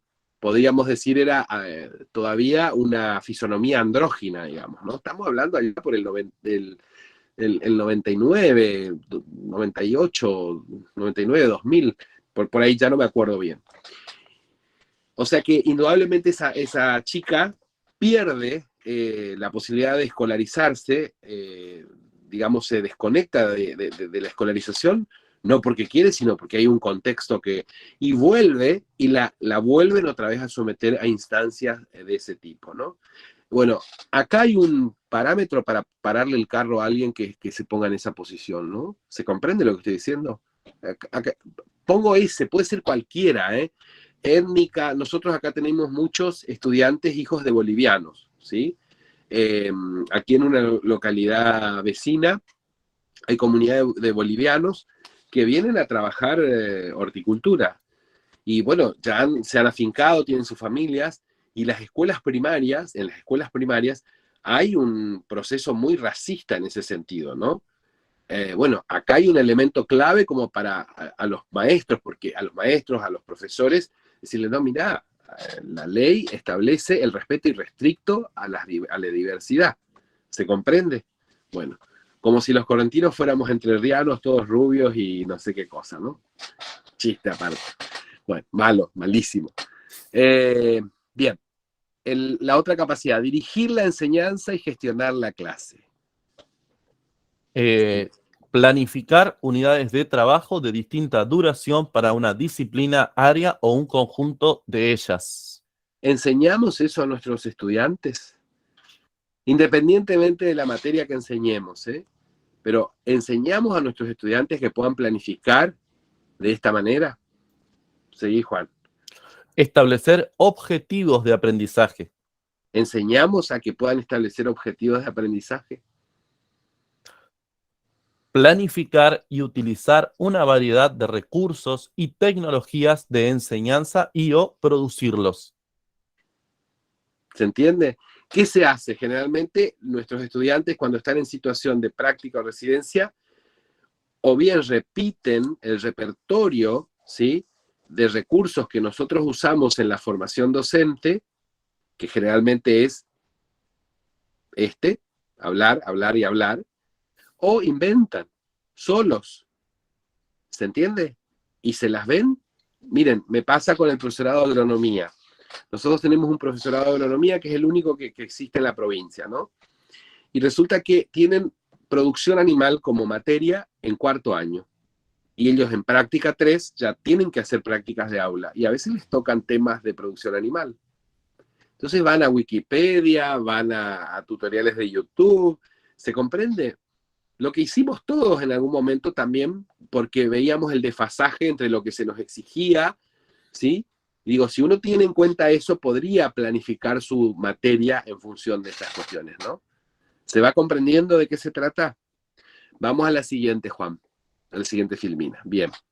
Leo la general. Dice, intervenir en la dinámica grupal y organizar el trabajo escolar. Identificar las características de constitución y funcionamiento de los grupos y tomar decisiones en función de estas. Es clave que nuestros estudiantes entiendan que enseñar, por ejemplo, en secundaria, esto es crucial. Conocer el grupo con el que va a trabajar en todos los niveles, pero en secundaria es crucial, porque de esto depende la posibilidad de dialogar o que se levante un paredón entre ese docente y ese grupo de estudiantes. ¿Cómo conocemos esas características de constitución y funcionamiento de los grupos? Hay herramientas, hay estrategias, la observación participante, el sociograma, que es una técnica olvidada, sin embargo, es una radiografía, una foto, no es la película, pero es una foto de cómo está constituido ese grupo. Acuérdense que nosotros somos extranjeros que caemos ahí a ese grupo. Ese grupo generalmente ya viene Ya vienen, algunos inclusive vienen desde el jardín de infantes juntos. Nosotros somos los extranjeros ahí. Y si queremos que nos abran la puerta de su casa, a nosotros que somos los extranjeros ahí, tenemos que conocerlos, tenemos que saber en qué idioma hablar. Estoy usando una metáfora, ¿eh? ¿Se comprende? Bien, vamos a la siguiente. Dominar y utilizar un repertorio de técnicas para favorecer la consolidación de los grupos de aprendizaje. Bien, si nosotros trabajamos siempre con agrupaciones por afinidad, es muy difícil que ellos puedan integrarse, puedan aprender, por ejemplo, lo que significa trabajar colaborativamente con el otro, aunque no sea mi amigo. Y en el mundo de la vida, en el mundo laboral, muchas veces nos tenemos que chupar la mandarina, ¿sí? Ácida y agria, de tener que trabajar con gente que la verdad que hubiéramos preferido que no. ¿Se entiende? Pero lo tenemos que hacer, porque tenemos que trabajar. Entonces, eso también, ¿sí? Favorece a ese aprendizaje. Entonces, usemos estrategias, no sé, voy a decir tonteras, huevadas, los papelitos de color, depende del nivel, los papelitos de colores, los caramelos, hay maestras que a veces, o maestros que llevan caramelos de distintos tipos, entonces después con el papelito del caramelo los hace agruparse, papelitos de colores, nombres de animales, y para juntarse, armar el grupo, tienen que imitar onomatopéyicamente cómo suena ese animal. Bueno, la clase se convierte en una risotada y eso ya rompe el hielo. O sea, hay un montón de técnicas. Yo no me voy a detener hoy a hablar de esas técnicas, pero confío, ¿sí? Confío en la capacidad creativa que tiene cada uno y también en el conocimiento de sus propios límites, ¿eh? Gino dice, ahí me pregunto, ¿diversificar los agrupamientos realmente hace que después la mandarina sea menos agria? No, pero hace que uno la tolere. No sé, Gino. No, pero sí, es verdad, vos ahí le diste en el núcleo duro, ¿no? De una cuestión que va mucho más allá. Pero sí, a veces, en muchos casos, mejora la comunicación de ese grupo. De nuevo, recuerden, ellos están 6 años en primaria, 6 años en secundaria juntos, ¿sí? Más 1 o 2 de jardín, y muchos ya vienen juntos. Y a veces, históricamente, hay un grupo, ¿sí? Y después pequeñas islas, ¿no?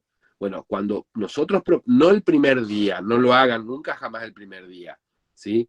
Pero y en el nivel superior ni les cuento, ¿eh?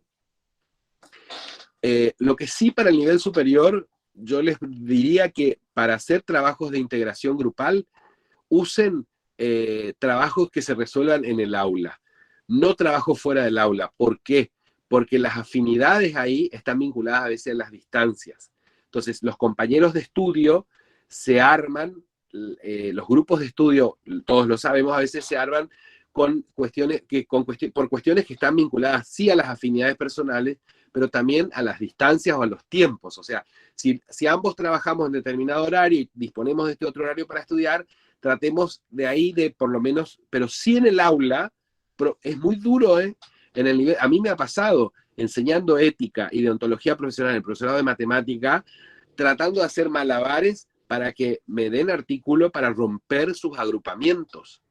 Y yo lo único que quería es que alguna vez se conozcan con otros compañeros que estaban ahí ya en el 4º año, hacía 4 años que estaban ahí, y nunca habían trabajado juntos. ¿Se comprende lo que estoy diciendo? Y después capaz les toque ser colegas en una escuela.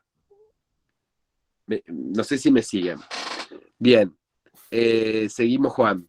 Planificar y desarrollar la enseñanza de las habilidades necesarias para vincularse responsablemente con los otros y para trabajar en forma colaborativa.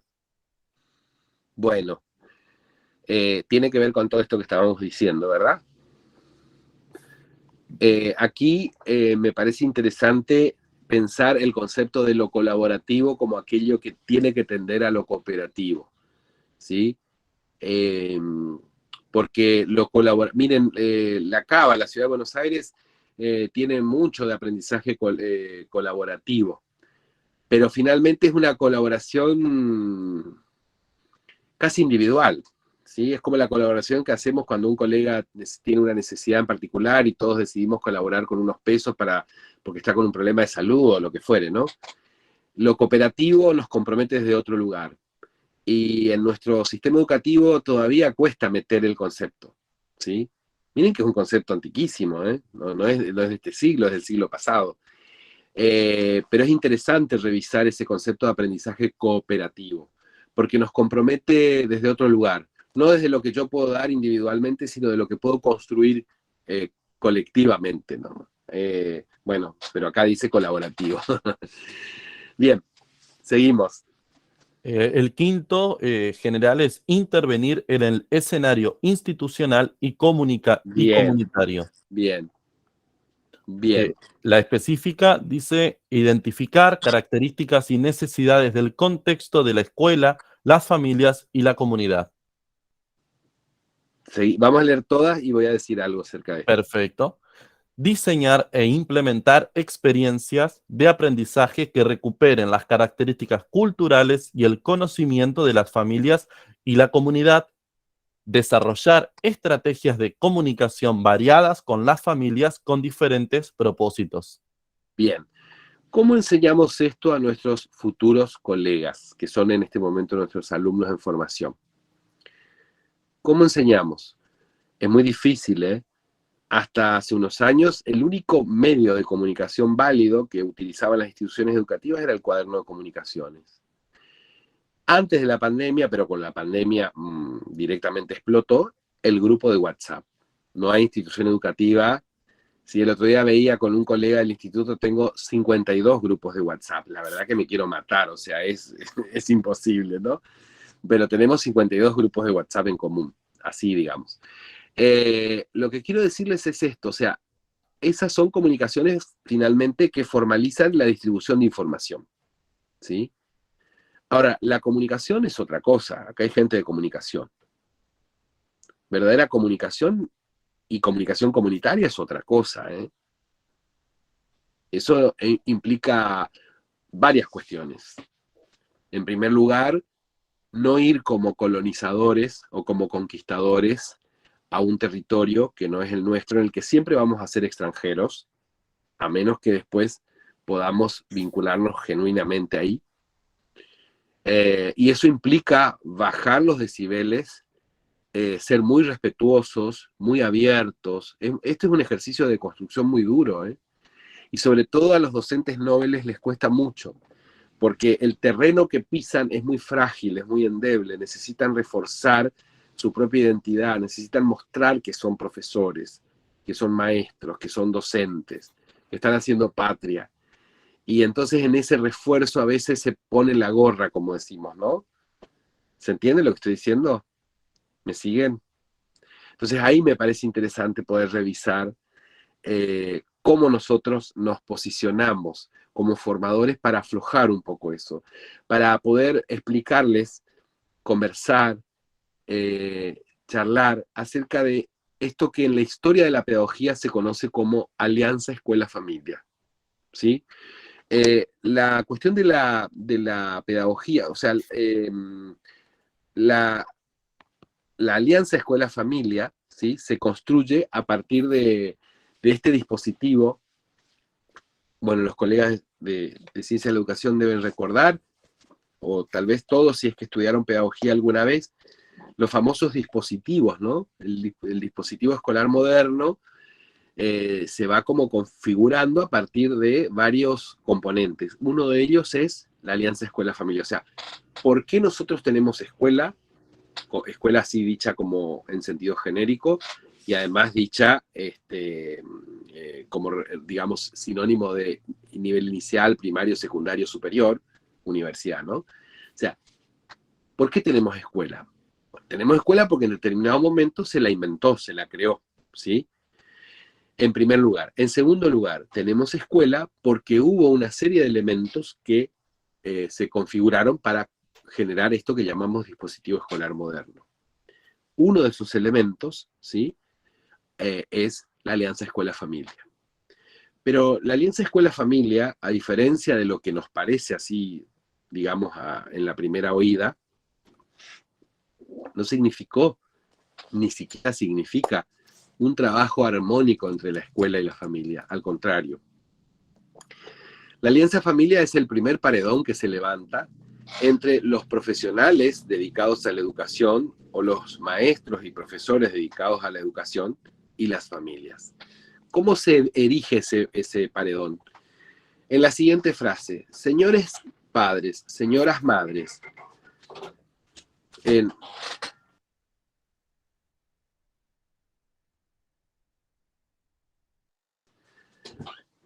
señores padres, señoras madres, de la puerta de la escuela para afuera, la educación de sus hijos es responsabilidad de ustedes. Ahora, de las puertas de la escuela para adentro es nuestra. Eso que aún nos resuena, sí, a nosotros, y que lo tenemos incorporado como un chip, nos genera un trabajo en conjunto. Todos nos escandalizamos porque hay muy pocos padres en las reuniones que convocamos. Y alguna vez nos preguntamos ¿por qué? ¿Se entiende lo que estoy diciendo? Eso que es propio del dispositivo escolar moderno es lo que hay que revisar. Y hoy nos está pidiendo la reforma curricular que se inicia en la década a partir de la creación del Infod, nos está pidiendo otro modelo de docente, un docente que empiece a poner el pie en la comunidad, que empiece a escuchar a esa comunidad, que no vaya a la escuela solamente a dar clases, sino que además pueda conversar con los padres, conversar con los vecinos, conversar con los referentes de esa comunidad. Por más pobre que sea una comunidad, en términos materiales, hay riqueza simbólica. Digo, si todos entendemos que cultura es una red de significaciones en la que todos nos sostenemos, hay riqueza simbólica. Hay un referente en esa comunidad, o hay unos referentes en esa comunidad. Los invitamos a la escuela, los hacemos formar parte de la vida escolar. Digo, los acercamos a los papás, más allá de llamarlos para decirles lo mal que andan sus hijos en las notas de X materia o de X grado, los llamamos para preguntarles, por ejemplo, qué cosas les gustaría que se fortalezcan, se profundicen, en qué cosas podríamos trabajar en conjunto, cuáles son sus demandas. ¿Se comprende lo que estoy diciendo? Es un trabajo mucho más comprometido, no es toco y me voy, pero es mucho más enriquecedor, créanme. No nos exige, se espantan los directivos si proponemos eso. Bueno, pero ustedes tienen acá el marco normativo. Daniel, puede ser que esté escuchando manitos levantadas, yo no los estoy viendo. Sí, hay, ya enseguida. Está Milena, Sole, creo también sí hay. Pero si quieren, terminamos creo que ya estamos con las 6, terminamos y ahí abrimos el debate para cerrar la jornada. Dale, perfecto. Se comprendió la idea, ¿verdad?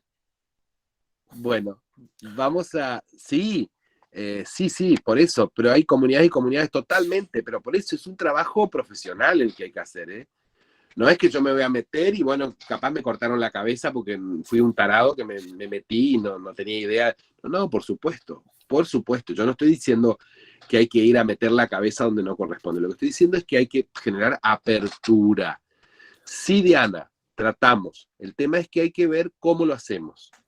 Porque todavía la docencia, no digo que sea el caso de ustedes, pero todavía la docencia tiene sobre sí esta impostura del conquistador, ¿no? Yo vengo acá a civilizarlos, yo vengo acá a traerles la ciencia, el saber, ¿sí? El conocimiento. Ustedes son, no lo decimos, pero todavía nuestro rol se ve desde ese lugar. Y a veces nuestra posición, nuestra postura, nuestras maneras también refuerzan eso. Estamos en un proceso de construirnos, Por eso yo tengo que decirles estas cosas. Vamos con la última capacidad general y las específicas y después abrimos el micrófono. Bien. Comprometerse con el propio proceso formativo. Dale, Juan. Bien. Analizar las propuestas formativas del instituto y las escuelas asociadas para identificar fortalezas y debilidades.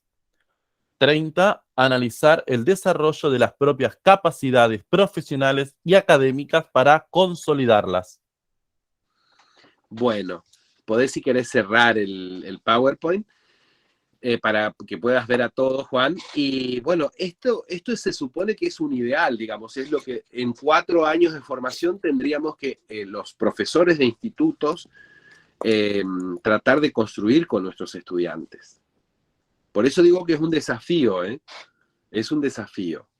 Y esto es independiente de que enseñemos didáctica, pedagogía, matemática, geografía, historia, educación física o cualquier disciplina. Es independiente, es en cada una de ellas que en nuestra planificación vaya tomando nota de esto para ver, digamos, cómo hacemos para que esto se vaya desarrollando.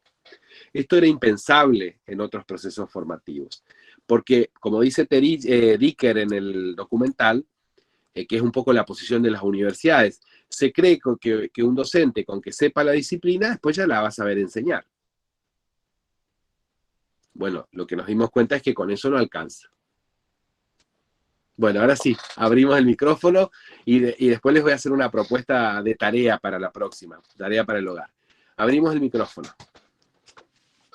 ¿Quién había levantado la mano? Hola Daniel, acá nuevamente yo. Hola Milena. No, quería acotar algo, que bueno, como yo soy Acota. maestra también, Sí. les conté a mis alumnas que están por recibirse que nosotros también somos comunicadores y que somos el nexo entre la familia y el niño. Y yo necesito que la familia me acompañe y para eso también le tengo que ofrecer seguridad.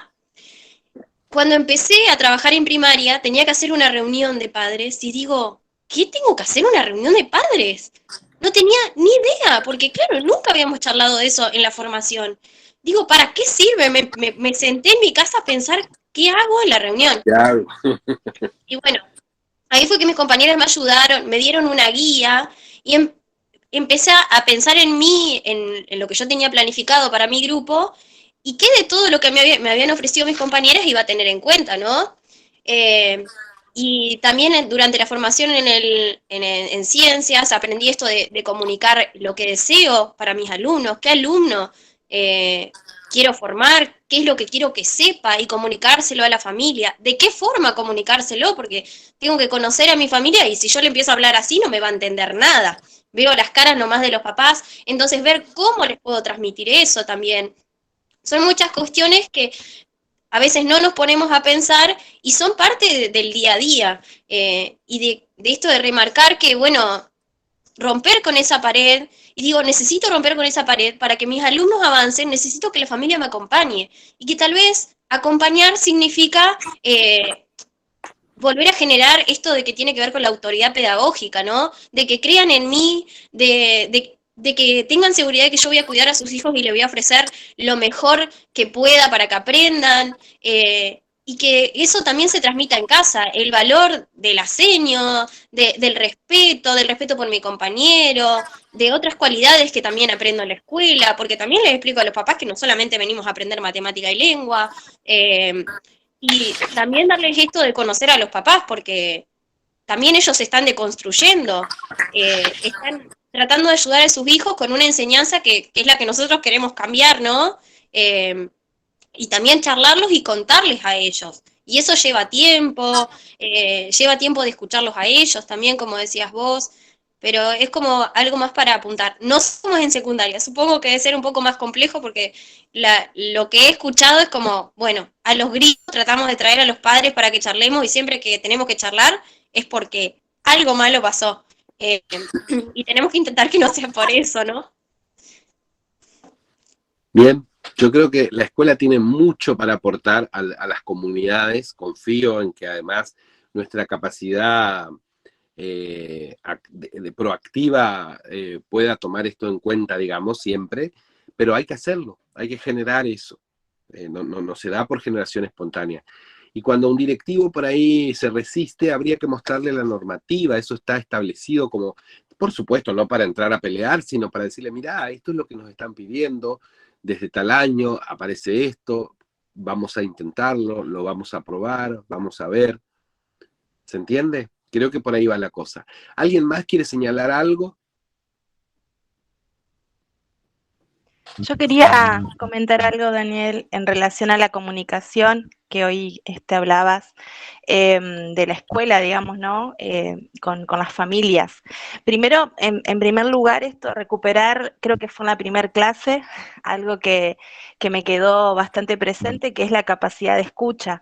Cuando nosotros vamos a una institución y somos nuevos, extranjeros en esa institución, y esa institución está dentro de una comunidad, el poder escuchar y observar ¿no? O sea, creo que es lo primero porque nos permite conocer el lugar en el que estoy trabajando, conocer a las personas que forman parte de esa comunidad educativa y también a las familias que forman parte también de esa comunidad educativa y de la sociedad, ¿no? Me pasó en particular que cuando me mudé a una localidad en la que estoy viviendo ahora, empecé a trabajar en la institución educativa de secundaria, hoy en superior, en el mismo lugar.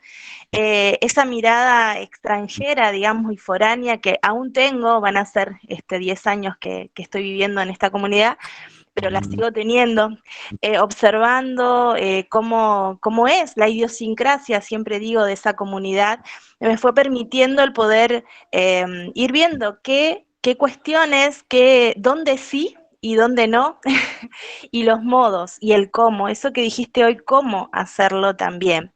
Me pasaba por ahí que, bueno, hay ciertas cuestiones que queremos trabajar, desarrollar, articular, y que nos encontramos con muchas barreras. Y bueno, entonces empezar a pensar el cómo, porque quizás la forma los modos que se necesitan en esa comunidad, en esa escuela, son de una manera muy distinta a los modos de otra comunidad, de otra escuela. Entonces poder pensar en contexto es fundamental. Y después, bueno, en relación a superior y a los estudiantes, digamos, a mis estudiantes en el profesorado, yo siempre les abordamos y debatimos bastante esta cuestión de la comunidad, de cuando van a esa escuela, el poder escuchar o observar, ¿no?, la comunidad. Y me pasó puntualmente en superior, no con un profesorado, sí con la tecnicatura.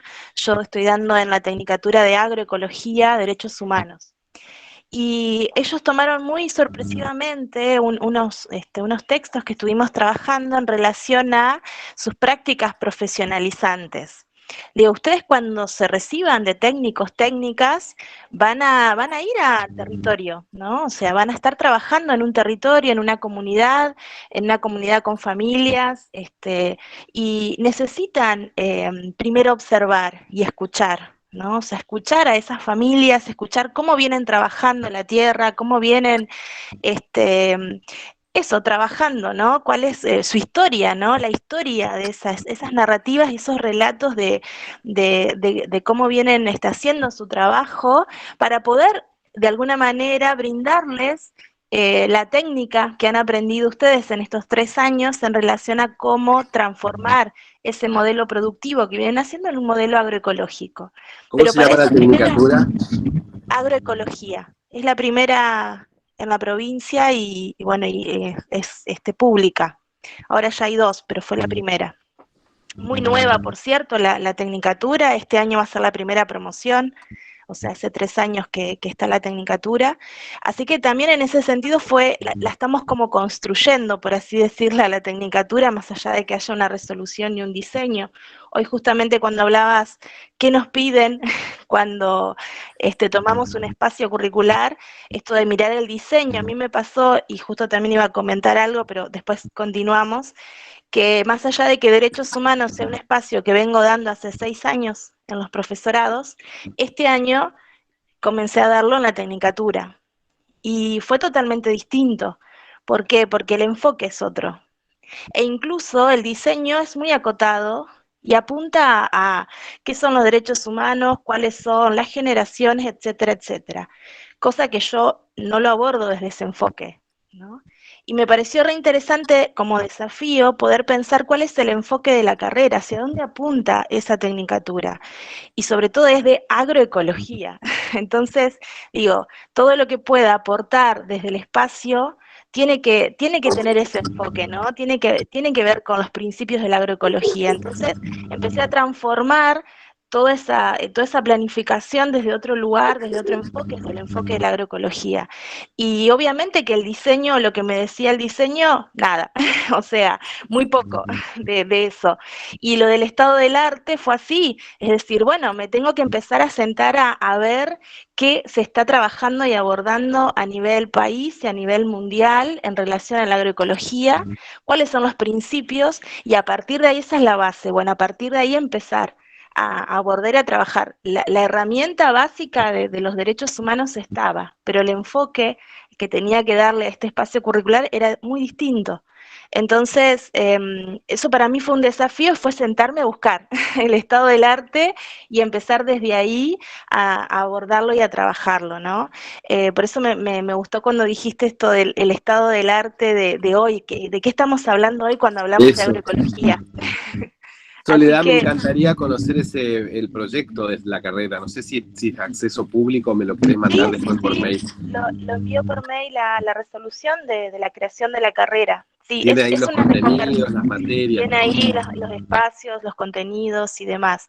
Es una reconversión, en realidad, en nuestro instituto tenía otra tecnicatura, que era en administración rural, y se reconvirtió en agroecología porque, bueno, el pueblo, la comunidad, hablando de comunidad, apunta a esta cuestión, forma parte de los municipios del RENAMA, apunta, digamos, a lo ecológico y, bueno, al trabajo en sí del cuidado del ambiente. Por lo tanto, viene haciendo un trabajito en ese sentido. De igual manera, al ser una reconversión, eso lo comento, digamos, que es interesante, también hay ciertas resistencias porque sigue habiendo dentro del plantel docente, dentro de la comunidad docente, sigue habiendo docentes que estuvieron trabajando en la otra tecnicatura.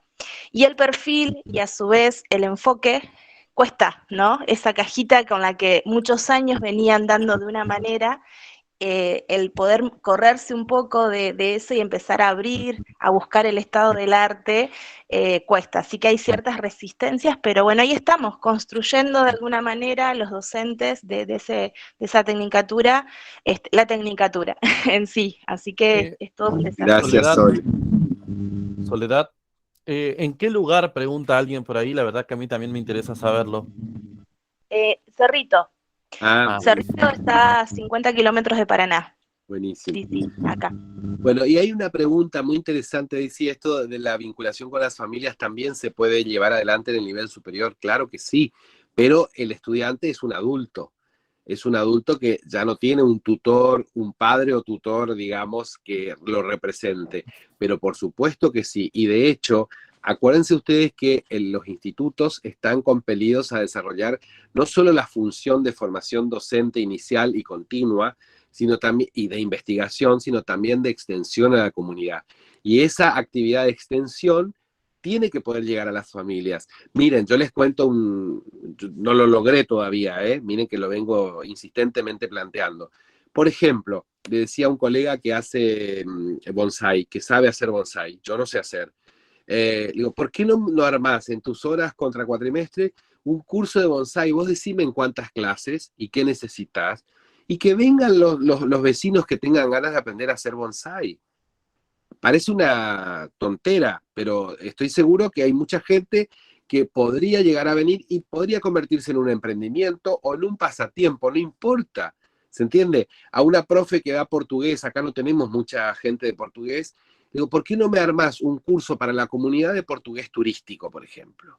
Entonces, que vengan los vecinos, tenemos mucha gente de Brasil que viene a pescar y demás, o que por ahí viaja en las vacaciones. ¿Se comprende lo que estoy diciendo? Bueno, creo que por ahí va. Les adelanto el trabajo que les voy a pedir, además del que tienen que armar. Los que quieren hacer agregados al trabajo que ya presentaron, lo pueden hacer.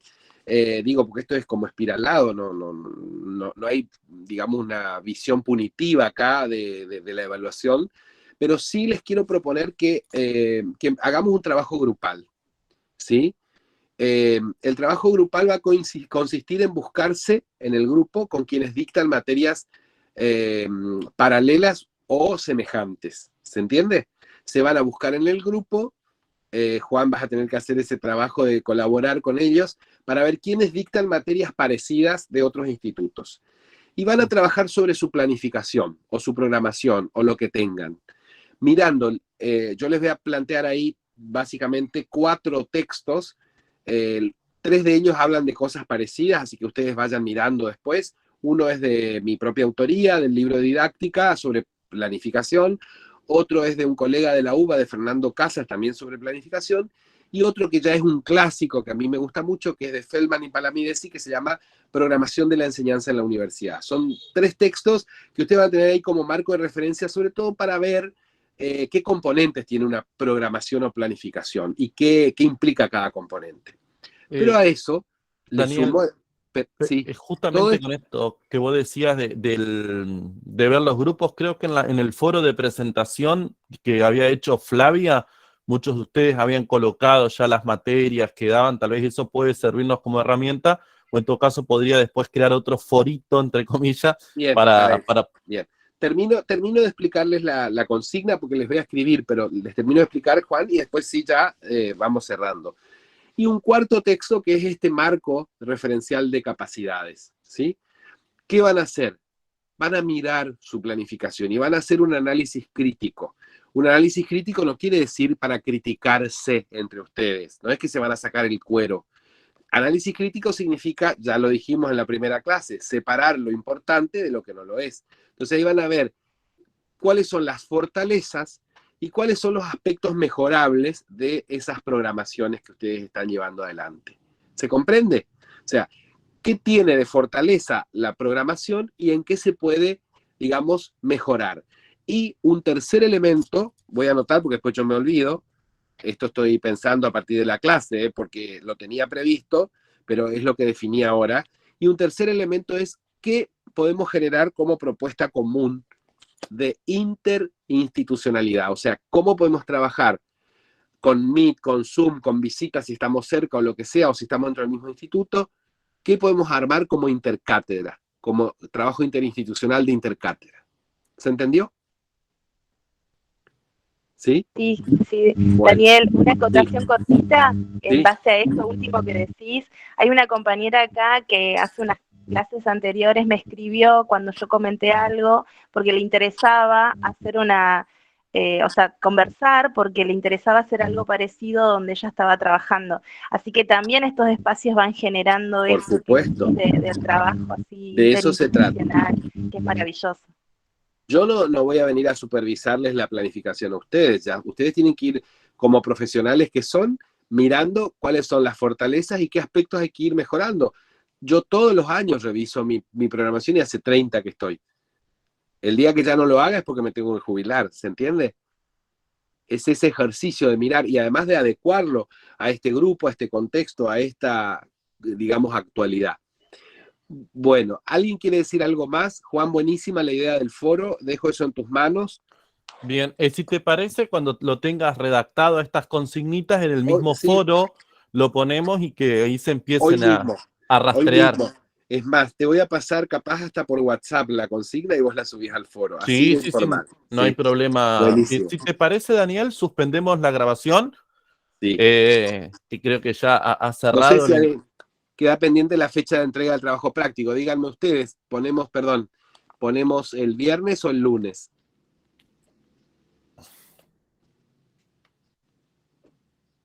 Bueno, lunes a la noche, ponerle Juan, cosa de que tengan Lunes, tiempo. este lunes siguiente o el otro, digamos, el determinado.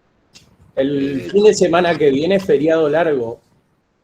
Claro, ellos querían como aprovechar ahí, ¿no? Y el tema es que yo, por ejemplo, tengo planificado un viaje.